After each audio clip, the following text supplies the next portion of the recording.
Hello everyone, welcome back sa ato ang page and karon atong lutuon karon is pork kare-kare. So actually human na siya luto kay gadali ko kay nakuha tuon niya. So mo na siya tusudan.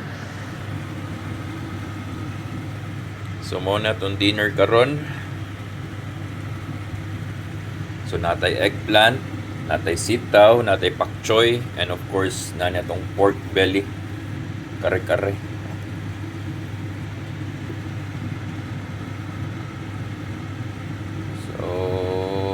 Na itong sudan karon.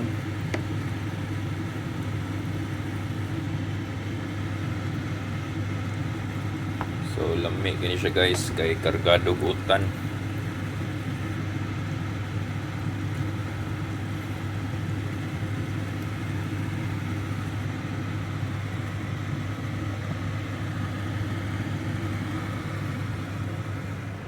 Alright, so thank you sa tanan followers nako, sa mga new followers, sa mga ni-react o ni-comment. Thank you so much sa inyo tanan. So katong wala pa ka-follow, please kung follow. So inganer jud ang kinabuhi sa OFW guys. Kung wala tay trabaho, dapat mangita taglain na income kay dili lalim diri. Kay mahal kay palitonon, then of course bills. So ayaw nyo kalimte, follow guys, magtinabangay lang ta mga Bisaya ug tanan OFW dira amping mo kanunay.